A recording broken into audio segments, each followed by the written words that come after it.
What's going on? Hope everyone's doing well today. We're gonna switch things up a little bit. I'm not feeling so well. Um, I got my second uh, shot for the vaccine, so I don't think I'll be feeling well enough to teach on camera. So I'm recording this the day before. So what I would like for you to do is watch this video because we're gonna read Frank and Beans. We're gonna start chapter 25. Then I'm going to ask you to watch the video where I read the Amanda Gorman article. And then I'm going to ask you to read for like 15 minutes on your own. So it's almost like I'm there. So it'll be like 15 minutes, 15 minutes, 15 minutes or so. And that'll be English class. So the only thing we won't be doing together is reading. Hope you'll do that on your own. Just, time yourself for 15 minutes. I suppose I could time myself for 15 minutes so you know how long 15 minutes is, but you could probably do that, right? Find the timer, online timer, just Google search online timer. So I would like to start off with chapter 25, though. Read that. If you remember, the last thing we read was Beans was in the hospital. Dr. Huber was wrapping his head with bandages. He's going to need to come back the next day to get his head checked out. Unfortunately, in between that, he'll have to go to school for his first day of high school. And he's going to get made fun of. Come on, it's not like a lot of teenagers are like, oh, I feel really bad for him. He must have gotten hurt. No, they're going to make fun of him. And I'm sure some of you would too. Not all of you. There are some nice people in here. But I bet there are enough like, look at that kid with the bandage on his head. You know you would. All right, so here's chapter 25. I'll just get this all the way bigger. You don't need to see my face, right? Nobody wants to see my face. I'll get this bigger on the screen here, and we'll read a little Frank and Beans. So this is called The Way Home. Get my glasses on here. Beans was still grumbling about his bandage when he climbed into his mother's car.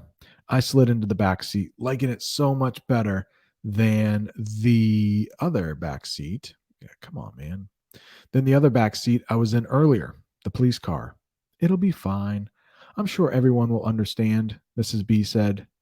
That was one of the things I liked most about Mrs. B. No matter how bad the situation was, she always found a bright side. Of course, no one at school will understand. They won't really care. All they'll see is a fat freshman with a white bandage wrapped around his head. Some people, like Alex Brady, will see that white bandage as a white flag waving, saying, "Here I am. Kick the crap out of me." Teens are cruel. Tomorrow, it will be a feeding frenzy on Beans. Just like a wounded swimmer in the middle of the ocean spilling blood, sharks will swarm. Little by little, pieces of Beans' dignity will be chewed and spit out. Can I highlight this? All right. Of course, you know me. Got to talk a little bit about this. So there is metaphor right there. Tomorrow, it will be a feeding frenzy. So if you know anything about sharks, just like I said in the paragraph there, when they smell blood, apparently they all swarm. In a feeding frenzy, they just like fight each other for the food. And so I'm making a comparison right here. This is a simile. Just like a wounded swimmer in the middle of the ocean spilling blood, the sharks will swarm. Little by little, pieces of Beans' dignity will be chewed and spit out. So there's a mixture of simile there because I use like, but then I say it will be a feeding frenzy. So there is metaphor for you. Get rid of that. Get rid of my face. Better. It's not like I can tell everyone, excuse me, I pass in the halls, this is temporary and I'm only wearing it so my head doesn't swell. You could stick a note on your chest, I offered, trying my best not to laugh. You, Beans growled, as if just remembering I was in the car. He turned to me. I don't want to hear anything from you. This is all your fault. If Mrs. B wasn't in the car, Beans probably would have said a lot more, but she stopped short. That was all that was said in the car for a while. All right. Let's fix that there. And then let's talk a little bit here. Just want to see what we're reading here.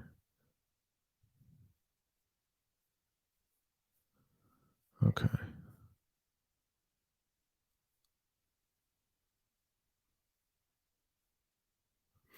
Perfect. All right. Even though, I did write this, I wanted to make sure I knew where this was going. So you could say like the climax for Frank and Beans has kind of already happened because there was that big buildup all day, right at the beginning of the book. Beans gets hit in the head with a pot. And then the whole while, it's just like it's getting worse and worse for Beans. And then he finally passes out, has that big knock on the head.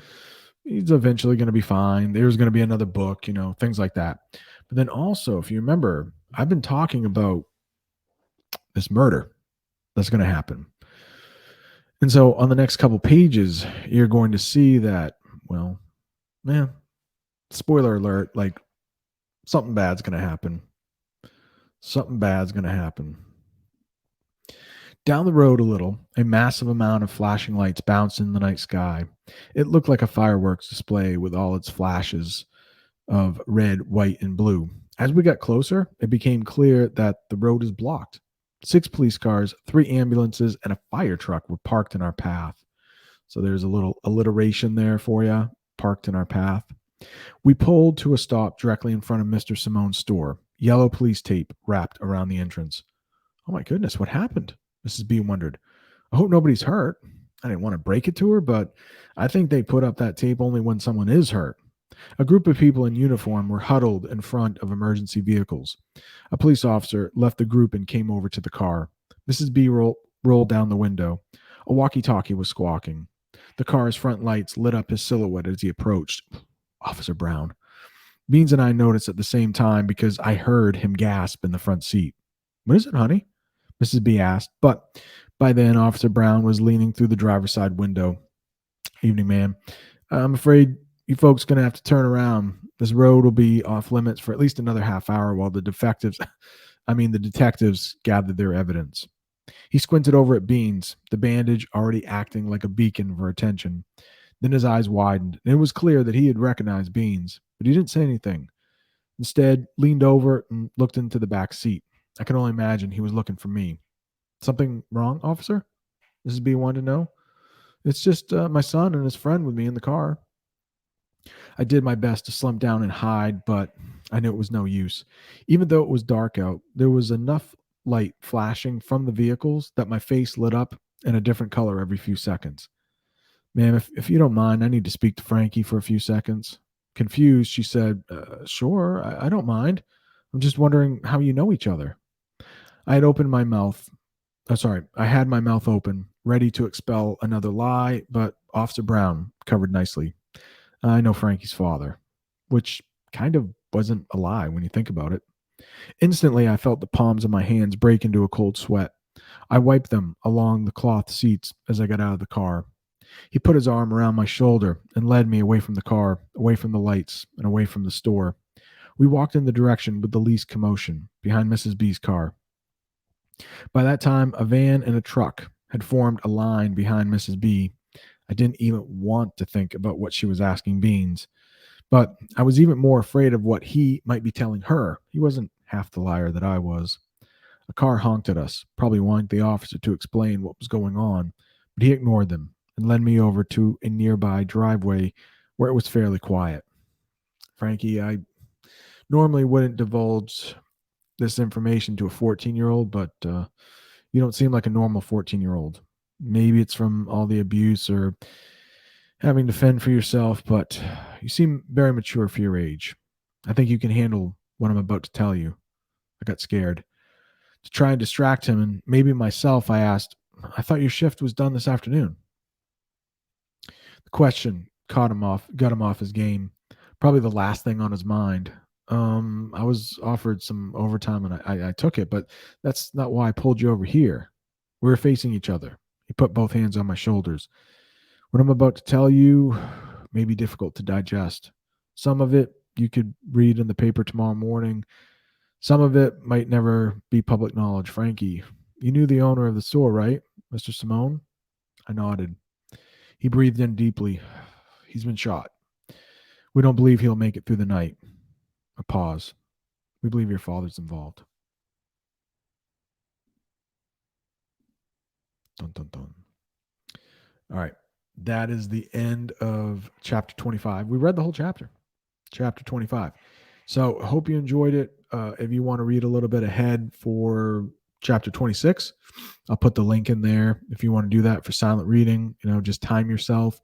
And then please watch the video that's right in Google Classroom where I read Amanda Gorman. We'll talk a little bit about her. All right. Adios.